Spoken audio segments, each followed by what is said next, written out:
बलूचिस्तान जो है, जो कि पाकिस्तान की डेस्टिनी है, ठीक है, जो कि पाकिस्तान के माथे का झूमर है, तुम 1500 बंदे कहोगे कि जी हम इसको ले जाएंगे, तुम्हारी अगली 10 नस्लें भी नहीं लेके जा सकती। बलूचिस्तान आज अपना राष्ट्रीय स्वतंत्रता दिवस मना रहा है। रिपब्लिक ऑफ बलूचिस्तान ने दुनिया से अलग अलग देशों से मान्यता की मांग। ये भी देखने वाली चीज है कि ये अग्नि-4 अब क्या करेगा। बलूच नेता मीर यार बलूच ने घोषणा कर दी है कि 14 मई 2025 से बलूचिस्तान पाकिस्तान का हिस्सा नहीं रहा। I'll begin with a question. What is Pakistan without Balochistan? It is a question Islamabad may not want asked, but one it can no longer afford to ignore. Hindustan और हम एक ही दिन में आजाद हुए। 15 अगस्त 1947 को सुबह 8 बजे आज वो दुनिया की सुपर ताकत बनने के ख्वाब देख रहा है और हम दिवालियापन से बचने के लिए भीख मांग रहे हैं। इंशाल्लाह you will see that we will beat the hell of these terrorists very soon.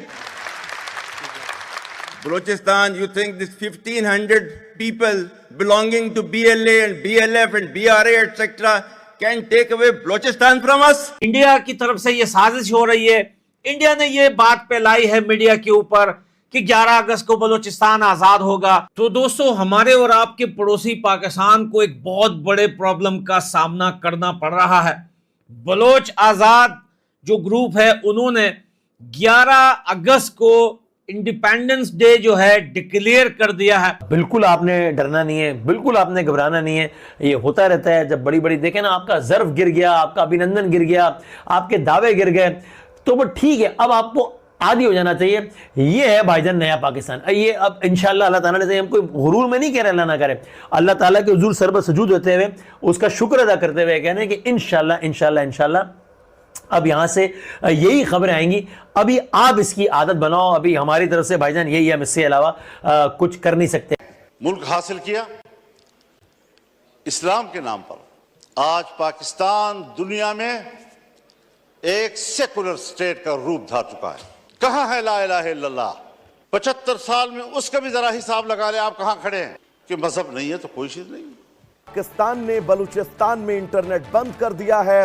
Pakistan ने आसमान में फाइटर जेट उतार दिए हैं। बलूचिस्तान अब अलग देश है। डेमोक्रेटिक रिपब्लिक ऑफ बलूचिस्तान बन चुका है।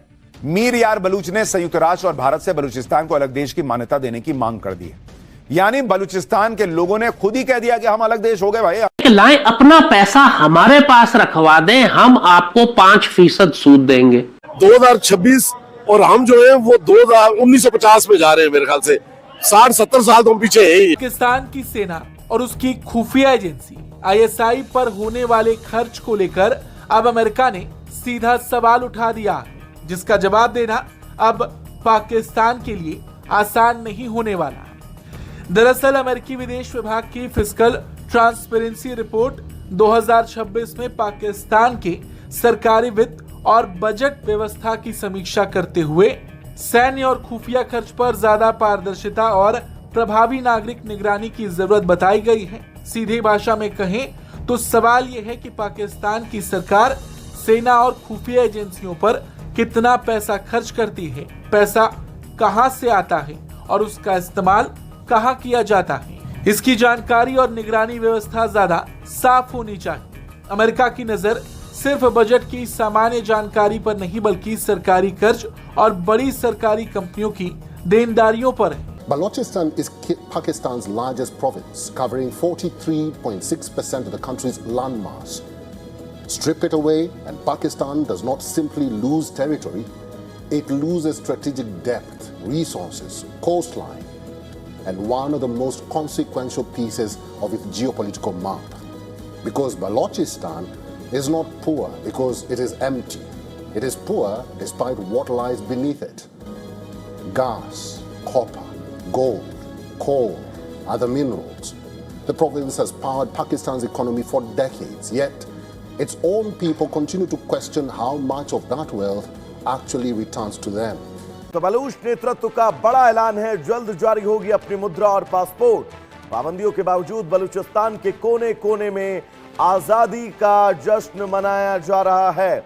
तो ये तस्वीर पाकिस्तान को परेशान करने वाली, दक्षिण एशिया के राजनीतिक पटल पर आज का दिन अभूतपूर्व और बड़े घटनाक्रम के रूप में देखा जा रहा है। पूरा पाकिस्तान इस टाइम पे बंद है, लोग सड़कों पर आ गए, हर तरफ अगर आप देखें तो रोड बिल्कुल बंद है। इस्लामाबाद, कराची इस टाइम पाकिस्तान के सबसे बड़े शहर कराची के अंदर मौजूद है, सबसे बड़ा सिटी है पाकिस्तान का कराची। लाहौर, इस्लामाबाद अगर देखें, गुजरांवाला, पेशावर, कोयटा, हर तरफ अगर आप देखें, कैपिटल इस्लामाबाद समेत पूरा पाकिस्तान इस टाइम पे बंद है। ये सबसे बड़े शहर की मेन सड़क ऊपर मौजूद है। अगर आप देखें तो सामने सड़क ऊपर बाइक लगा के इस टाइम पे रोड बंद किया गया है। इस साइड पे अगर आप देखें तो प्रोटेस्टर मौजूद हैं, प्रोटेस्टर यहाँ पे प्रोटेस्ट कर रहे हैं और ये महंगाई, इन्फ्लेशन और पेट्रोल की जो कीमतें बहुत तेजी से बढ़ी हैं, इसके खिलाफ एहतजाज हो रहे हैं। और स्ट्रेटेजिक फोर्सेस कमांड है, ये भी एक ट्राई सर्विस कमांड है जिसके बंदे और रिसोर्सेज जो है वो इंडियन आर्मी, नेवी, एयरफोर्स से आते हैं। अमूमन ये ऐसे ही होता है। और ये क्योंकि एयरफोर्स, आर्मी, नेवी के तीनों के अपने वेपन सिस्टम है, वो इसमें इंटीग्रेट कर देते होंगे एंड देन ये फैसला करते होंगे कब किधर कैसे करना। मुझे नहीं लगता कि प्राइम मिनिस्टर मोदी, जिनका प्राइमरी फोकस इलेक्शन है, और एग्जीक्यूटिव काउंसिल के चेयरमैन जो नेशनल सिक्योरिटी एडवाइजर हैं, जिनका प्राइमरी जो कि वो इज अ ब्यूरोक्रेट और उनकी उम्र भी 80 साल होने के करीब है, वो भी लड़ने की एपेटाइट रखते हैं। वो बड़ी गेम के खिलाड़ी होंगे, बड़ी गेम एस्टैब्लिश करना चाहते होंगे, लेकिन बाकी कोई वो चीज नजर नहीं आती। बैठ के ना सीखना पड़ता है। फौज में क्लासरूम के सेशंस होते हैं, हथियार कैसे चलता है, शिस्त कैसे ली जाती है, अगर हथियार में रोक पड़े तो उसको कैसे दूर करा जाता है, प्रॉपर सिखलाई होती है। सामने WT खड़ा होता है और वो सिखाता है, जो वेपन्स की ट्रेनिंग का इंस्ट्रक्टर होता है वो सामने खड़ा होता है, कैसे पुर्जे अलग अलग करने हथियार के, कैसे जोड़ने हैं, कैसे निशाना लेना है, कैसे फायरिंग करनी है, हथियार में अगर कुछ कमी आई है, रुक जाता है हथियार या कुछ हथियार में डिफेक्ट हो जाता है, उसको कैसे ठीक करना है। एक पूरी साइंस है दोस्तों। आपको क्या लगता है ऐसे ही घुस गए और ये कहते हैं कि 20 घंटे तक बेला कैंप में ये लड़ते रहे, 20 घंटे तक, और इतने फौजी इन्होंने फड़का दिए। This is a military operation. ये करा किसी फौजी नहीं है, ये सिविलियंस का ये है कि बड़ा जज्बा है, बारूद लेके फट गया, 10-15 को ऐसे मार दिया, टर फायरिंग करके दुनिया भर की चीजें। ये बड़ा डिसिप्लिन तरीके से हुआ है। मैं मानने को तैयार नहीं हूं, इसमें तो मुझे पूरी की पूरी फौजी ट्रेनिंग की बू आ रही है। 100 सड़क अगर आप देखें ब्लॉक करके लोग बैठे हुए हैं। यहाँ पे रोड भी आपको नजर आ रहा होगा, सामने से बाइकें खड़ी हुई है, इस साइड भी उस साइड भी बाइकें लगा के रोड ब्लॉक कर दिया गया है। बलूचिस्तान कह रहा है आजादी मुबारक हो। गरीब से गरीब आदमी मरता जा रहा है, अमीर से अमीर होता जा रहा है। आलमी मंडी में रेट गिरे हैं और यहाँ पाकिस्तान में रेट बढ़े हैं।